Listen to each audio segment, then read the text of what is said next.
morning, everyone. Happy Friday morning to you, and welcome back to Morning Musings. My name is Don K. Preston. I am the president of Preterist Research Institute of Ardmore, Oklahoma. Well, you know, for 14 videos now, I have been responding to and refuting the book by Dr. Kenneth Gentry, Have We Missed the Second Coming? Needless to say, there are a lot of other things that I could address from Mr. Gentry's book. I've been addressing some of his claims about the Olivet Discourse, and I haven't covered all of them. In fact, I'm reading here and looking at pages 79 and following, and he talks about argument from temporal markers, argument from demonstrative distinction, argument from observational prospects, argument from multiple days, argument from deceptive fears, argument from social contrast, argument from flight opportunity, etc. Now, if you want my responses to each one of those points, you might get a copy of my book, We Shall Meet Him in the Air, The Wedding of the King of Kings. But what I want to do in this video, video number 15, and this will be our very last video. I'm not going to address each and every point here in additional videos. But I want to address what is to me, and what obviously must be, in Kenneth Gentry's theology, a foundational, critical issue. Now remember, here's Dr. Kenneth Gentry's position. In Matthew 24:3, the disciples asked about two events: Christ's coming in AD 70 and the end of the world.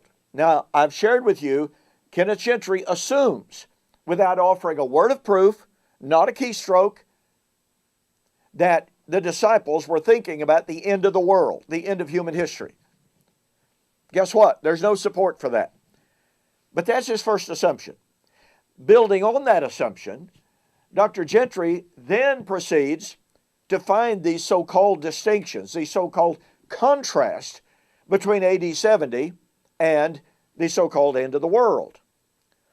And he finds that pivotal point of distinction in Matthew 24, verse 36. He claims that in the verses leading up to that, Jesus is talking about those days, i.e. the days of the fall of Jerusalem. He overlooks the fact that verses 29 to 31 have a pivotal or a crucial or a climactic that day. The term is not used, but the concept is most assuredly there. And so his distinction between those days and that day is a false distinction. But his premise is that verse 36, but of that day and hour knows no man, not the Son, but the Father only, must refer to a different day. And everything after Matthew 24:36, all the way through chapter 25, verse 46, refers to the end of time. Now, if I can demonstrate from chapter 25 that Jesus never discussed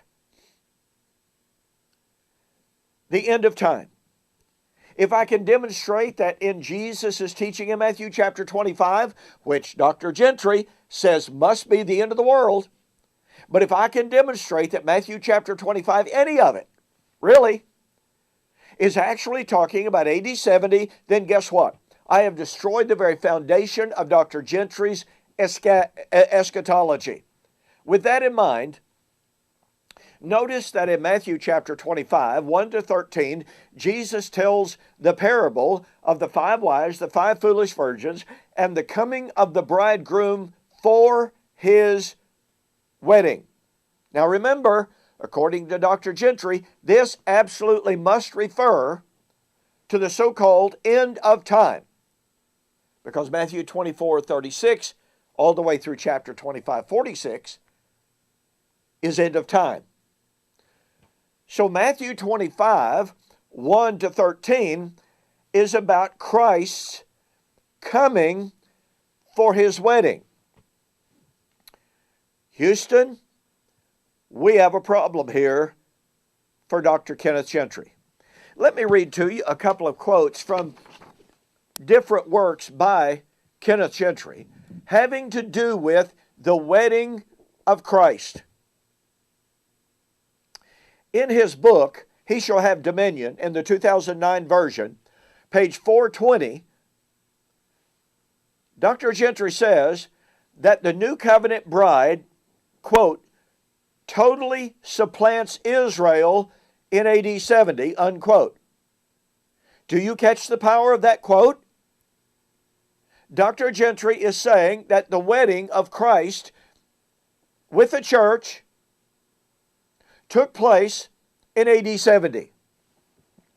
Furthermore, in his book, he continued to say, John, in Revelation 21, 1 and following, John sees the New Jerusalem coming down out of heaven to earth in the establishment of Christianity. Revelation 21, 1 to 2. This was the heavenly city that Abraham ultimately sought beyond the temporal and typical promised land. Hebrews 11, 10. And this is it, once again, in his book, He Shall Have Dominion, page 147. He then adds, quote, the heavenly Jerusalem is the bride of Christ that comes down from God to replace the earthly Jerusalem, Revelation 21, 2 to 5, in the first century. With the shaking and the destruction of old Jerusalem in AD 70, the heavenly recreated Jerusalem replaces her. Page 367. He then insists, quote, it seems clear from the time statements in Revelation following the New Jerusalem imagery that this must come to pass not long after John wrote. Revelation 22, 6, 7, and 10, and that's on page 147, note 44. So, here's the conclusion of this, my conclusion. Christ did not simply betroth the church in AD 70, he married her. The new covenant bride fully supplanted the old in AD 70. But the marriage was to be at the second coming. Matthew 25, 1 to 13. Therefore, the second coming of Christ, when Christ was married, not betrothed, was in AD 70. Now, let me drive this home. In his newer book, entitled Navigating the Book of Revelation, published in 2010, on page 177, Dr. Gentry says this, quote, despite initial appearances, Revelation 21 and 22 does not speak of the consummate new creation order. Guess what? It happened in AD 70. Well, Revelation 21 is the wedding of Christ. But Matthew 25 is the wedding of Christ at his second coming. Kenneth Gentry says Matthew 25 is the final coming of Christ. Do you catch the power of this? Unless Kenneth Gentry is going to take the position that Christ will get married twice at two different comings, then his repeated affirmation that Christ married the church at his coming in AD 70 proves that Matthew 25, 1 to 13, Christ coming for the wedding, was in AD 70. That thus destroys completely, definitively, irrefutably his contention that Matthew 24 and 25 is discussing two subjects. It destroys every argument that he made about Matthew 24:36 being a dividing line. Dr. Gentry would then have to back up and to say, and look, that's perfectly fine. There's no problem changing our positions if the evidence demands it. I've been wrong lots of times. I've changed my position lots of times. So, integrity actually demands that we do change our position when the evidence demands it. But Dr. Gentry basically was staking his eschatology and his refutation of covenant eschatology, i.e. full preterism, true preterism, was staking his position on a divided Olivet discourse. But the fact that Matthew 25, 1 to 13 is about the wedding of Christ at his coming. And that Kenneth Gentry, in his own quotations, posits the wedding of Christ at the coming of Christ in AD 70, refutes his own eschatology. And drive this home. In Matthew 22, Jesus told a parable of the kingdom. A great man, a great king, made a great wedding banquet for his son. He sent out his servants to call those who had already been invited. They began with one accord to make excuse. They mistreated the servants. They mistreated them. They beat them severely. They killed them.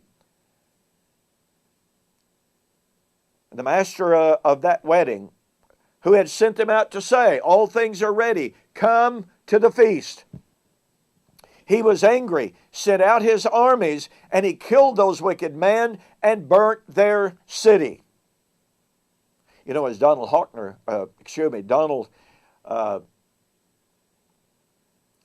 lost the name. It's in the Word Biblical Commentary behind me. Donald Hagner said, it is impossible to read Matthew chapter 22, verse 7 and not think of AD 70. Well, amen. Okay, so what happened when the city was destroyed? The wedding took place.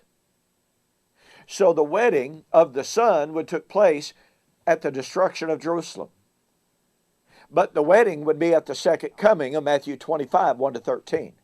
Therefore, the second coming of Christ for the wedding was at the destruction of Jerusalem in AD 70. As I said, Kenneth Gentry essentially staked his entire argument, I mean, not every bit of it, but a major portion of his attempt to refute covenant eschatology on a divided discourse. And yet, his own position on the wedding of Christ taking place in AD 70 refutes that view, and Matthew chapter 22, Jesus' own words in placing the wedding, therefore the second coming, at AD 70 is irrefutable. And that means that Kenneth Gentry missed the second coming. Thank you so very, very much for joining me for this series in response to Kenneth Gentry. Thank you for joining me on this morning's Morning Musings.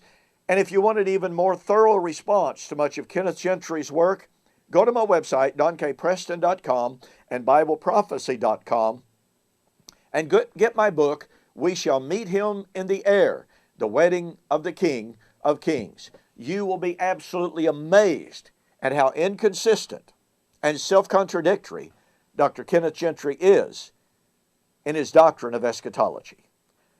If you'll go to there and order the book and send me a note saying you saw the offer on YouTube or Facebook, I'll refund your shipping, saving you $5. Okay, thanks so much. Hope you have a fantastic weekend. We'll see you on Monday.